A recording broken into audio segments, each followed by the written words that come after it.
এই বেটা খারা, তুই কোন পণ্য খাস এইটা? আমার ভাই রক্ত ভিজা কোক, তুই কিভাবে দিতে চাস ঢোক? তোর সাথে আজকে পর থেকে নেই আমাদের কোনো কথা। গরমটা পড়ছে কি রে, একটা ঠান্ডা নেই, শরীরটা ঠান্ডা হইব না। কি নেওয়া যায়, একটা কোকা কোলাই নেই। ভাই 1 লিটার কোক নিছি, টাকাটা রাখেন তো।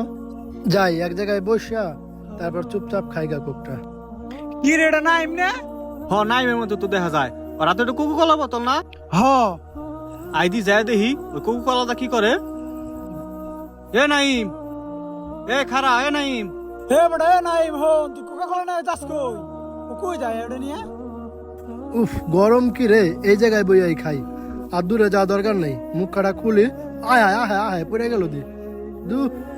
এই বেটা খারা, তুই কোন পণ্য খাস এইটা? আমার ভাই রক্ত ভিজা কোক, তুই কিভাবে দিতে চাস ঢোক? তোর সাথে আজকে পর থেকে নেই আমাদের কোনো কথা। এই কোকের সাথে তোরে আমরা বয়কট করলাম, তোর সাথে আমাদের কোনো সম্পর্ক নাই। আরে বেটা, কোকা কোলার ফ্যাক্টরি তো ফিলিস্তিনও আছে। ওই যে নাটক করে না শিমুল আর জীবন, ওরা দিবার একটা বিজ্ঞাপনের মধ্যে কইলো। আরে বেটা থাম, ওরা টাকার জন্য কত নিচে নামতে পারে ওটা কি তুই জানোস? ফিলিস্তিনে কোকা কোলা ফ্যাক্টরি কিভাবে হইলো তুই জানোস কিছু? না তো। শোন, ওরা জোর করে ফিলিস্তিনদের জমি উচ্ছেদ করে দখল করে তারপর কোকা কোলার ফ্যাক্টরি দিছে।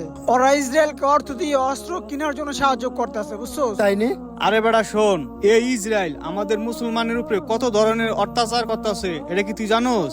আমাদের প্রথম কেবলা আল আকসা মসজিদের উপরে কত ধরনের হামলা করতেছে এটা কি তুই জানোস? মসজিদটা ভাঙার জন্য কত চেষ্টা করতেছে এই ইসরায়েল, আর তুই সেই জিনিস খাস আমাদের বন্ধু বান্ধব ভাইয়া, এটা কি আমরা মেনে নিতে পারি? তুই যদি কোকা কোলা খাস তোর এখন থেকে বয়কট করলাম। এই আয় চল বন্ধু দাঁড়া দাঁড়া, আমার ভুল হয়েছে, আমি আর এটি খামো না।